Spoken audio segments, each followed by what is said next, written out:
In this video, you will see 3 of the scariest stories that happen to different people and told from their faces. Subscribe to support me for a faster release of the next video. I worked as a night security guard for 3 years. During that time, I saw a lot of strange things. Drunks trying to sneak into the office after a party, teenagers hiding in the parking lot, even a man trying to sleep between the warehouse racks once. But there was one night after which I got fired the next day, because that night I realized one thing. I wasn't alone in that building, and someone knew where I was. It was in March. I was working the night shift in a large warehouse complex on the outskirts of the city. There were 2 long buildings connected by a covered walkway on the 2nd floor. There were few cameras, but on the contrary, there were too many shadows. At 2:47 a.m., I was sitting in the control room, drinking my 3rd coffee of the night, and suddenly, I heard a sound. Not loud. On the contrary, very quiet. It was as if something metal had fallen to the floor somewhere in the 2nd building. I immediately checked the cameras. Nothing. The corridors were empty. The warehouse was empty. But I definitely heard the sound out. I decided to check it out myself. This was my first mistake. I took a flashlight and went into the 2nd building. Long rows of metal racks stretched into the darkness. Between them were black aisles where almost no light could reach. The air smelled of grease and dust. I slowly walked the entire 1st floor. Nothing then. I went up to the 2nd. Nothing either. I had almost calmed down and was about to turn back when I saw this. On the floor, right in the middle of the aisle, was my thermos. The same one I had left in the control room. I didn't move for 10 seconds. I just stared at it because I remembered exactly how I had placed it on the table before I went out to check the warehouse. The thermos couldn't have ended up here on its own. Someone had brought it. While I was checking the 1st floor, someone had come into the control room, taken my thermos, and put it here, like a tag, like a sign, as if to say, "I know where you've been. Now you know where I am." I slowly reached for the radio, and only then did I realize that I had left it in the control room. The phone was in my pocket. The signal was only 1 division. I tried to call my colleague. The call immediately ended, and at that moment I heard footsteps. Not downstairs, not behind the shelves, right above my head, on the metal mezzanine under the ceiling where we kept the old boxes of archives. Slow, cautious steps.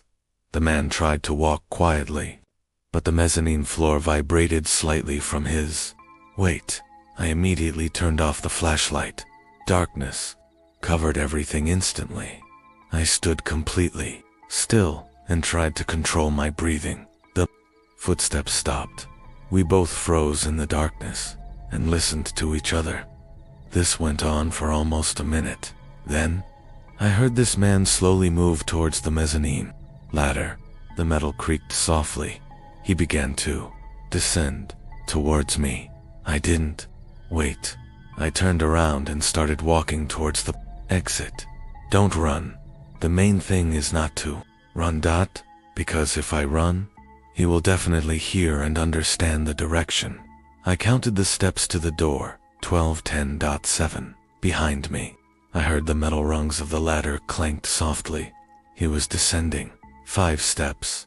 3. I pushed the door open and ran. I ran out into the passage between the buildings, and at that moment, the lights went out completely. The entire complex was plunged into absolute darkness. Someone had turned off the power. I ran in total darkness, keeping my hand on the wall so I wouldn't lose my way.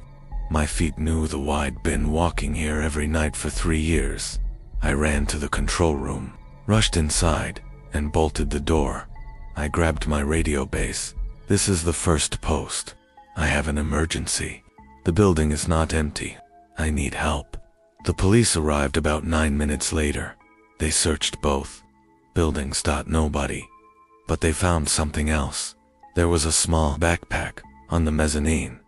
Inside were a bottle of water, bars, a flashlight, and a change of clothes.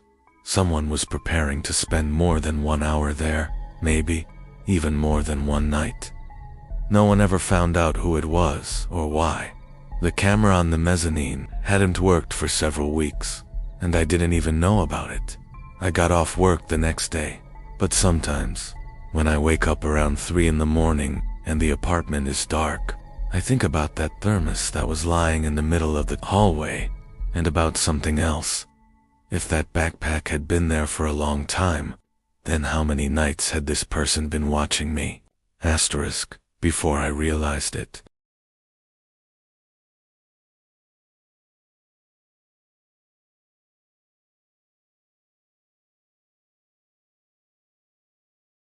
He left me a note, and it was written in my handwriting. I don't believe in the supernatural. Never have. That's why when people ask me what scared me more, the event itself, or something I still can't explain, I always remain silent for a few seconds before answering. It was my usual night shift in an administrative complex on the outskirts of Kharkov. 4 floors, 1,500 offices, 1 person on guard, me. The building is old, the ventilation is loud, the elevator creaks on every floor. I worked there for almost 2 years and knew every sound by heart. At 1 in the morning I sat at the counter and filled out the patrol log. Standard procedure. Every 2 hours, a route on all floors, a mark at the checkpoints. I had just finished my 3rd patrol and was returning downstairs when I noticed a piece of paper lying on the counter. I didn't put any paper in there. I moved closer. It was a plain white sheet of paper torn from a notebook, the same one I had in my desk drawer. There was 1 line on the sheet, and when I read it, my hands went cold. 4th floor, room 412. Don't be late. The handwriting was mine.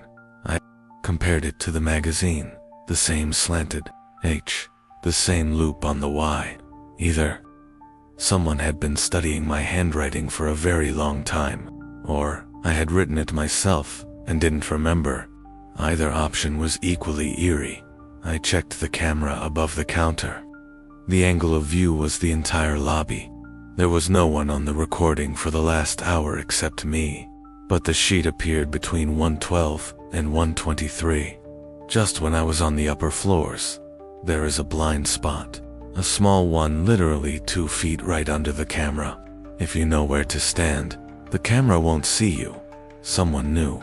I should have called the police, or the dispatcher, or just left the building and waited outside. Instead, I grabbed my flashlight, adjusted my holster, and walked to the elevator. Don't ask me why. I don't know. The 4th floor was the archives. There were no permanent employees there, just shelves of documents and the smell of old paper. I rarely went there.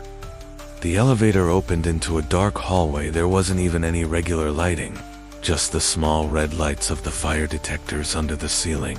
Room 412 was at the end of the hallway on the left. I walked slowly, the flashlight's beam sliding along the doors. 406, 408, 410.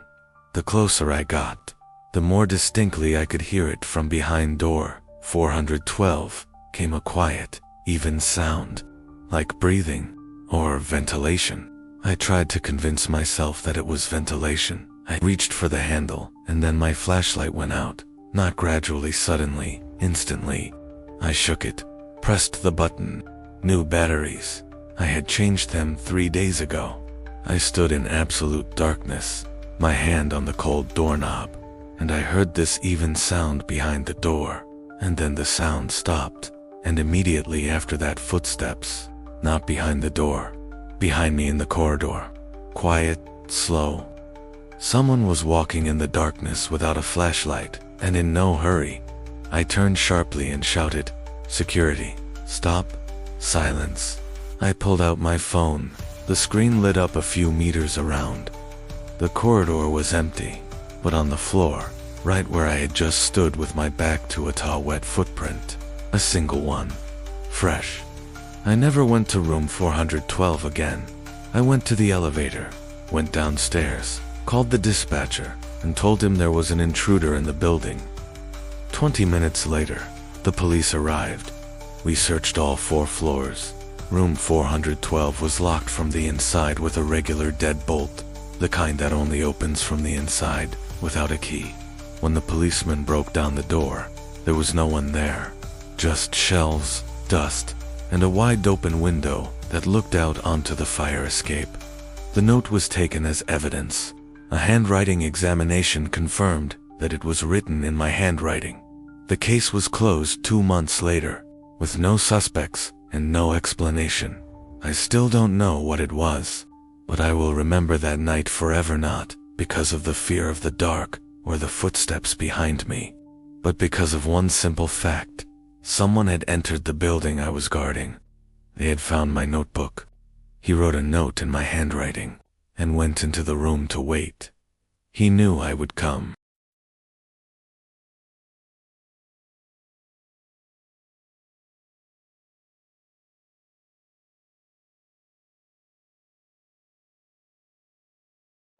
The elevator was called from the basement, and the basement was supposed to be walled up. I got into mobile security by accident. A friend advised me. They say, nothing complicated. You drive around the city, check objects, write reports. Calm work for those who don't mind staying up at night. I was 22, and I thought, why not? My first internship. My mentor Dennis is experienced.com, with the look of a person who can't be surprised by anything anymore. We went around 5 objects without any problems. The 6th on the list was a business center in Padil, an old Soviet administrative building converted into offices. 5 floors, a basement, a security system. We arrived at 2:40 a.m. standard perimeter patrol. Dennis went around the building on the left. I went around on the right.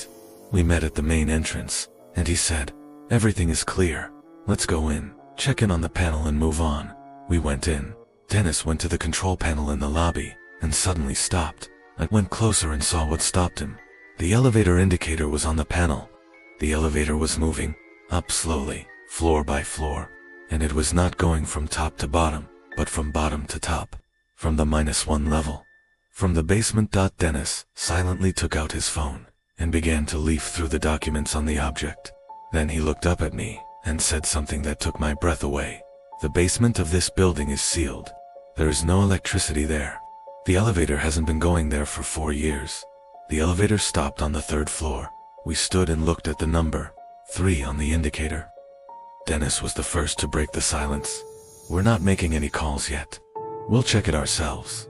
I wanted to say, let's get the dispatcher right away, but he was already walking towards the stairs. I followed him, because being alone in the dark lobby seemed like an even worse idea. The 3rd floor was a corridor with offices on both sides. Long, narrow, lit only by emergency lights. Dennis went to the right, I went to the left. To check the doors. All locked. Everyone. We reached the end of the corridor, and were about to turn around to go back, and then I noticed that the elevator doors were open. Not all the way, about 20 centimeters. And cold was blowing from that gap. Not air conditioning, real basement cold. Damp and musty. Dennis went to the door and put his hand in the gap to open it. I grabbed his shoulder. Stop. He looked at me. There's someone there? I said quietly. I didn't know where this confidence came from. I just knew. That feeling when you realize you're not alone in a room, even before you hear or see anything specific. Dennis silently nodded and stepped back from the elevator. And at that moment, a sound came from behind the elevator door. Not loud. A soft creak, like someone shifting their weight from one foot to the other. We both rushed to the stairs at the same time. We ran down to the 1st floor. Dennis was already holding the radio. Dispatcher, Facility 6, help needed. There's an outsider in the building, the 3rd floor, or an elevator shaft. Maybe they got in through the basement. Confirm receipt. Help arrived in 12 minutes. 2 more guards and a police squad entered the building with us. A search, floor by floor. Nobody. But here's what they found. In the basement, the same one, sealed. There were traces. Fresh. Someone had dismantled part of the bricked-up window from the outside and gotten inside. The elevator power cable was switched manually, unprofessionally, but workmanlike. and on the floor of the elevator car, there was an unfinished bottle of water and a crumpled plastic bag. Someone had lived there. How long is unknown. The police concluded, a homeless person or a person in hiding. The case has been transferred to the investigation. The suspect has not been detained. But one question still bothers me.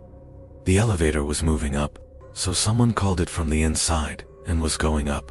But when we arrived, there was no one on the third floor, and there was no one in the basement either. The person could not have passed us unnoticed. Where was she while we were searching the building? I worked in mobile security for another 3 months. Object 6 was removed from our route from that day officially due to the reorganization of the client's security system. Unofficially, Dennis told me that this was not the first such case there. He just hadn't told anyone before.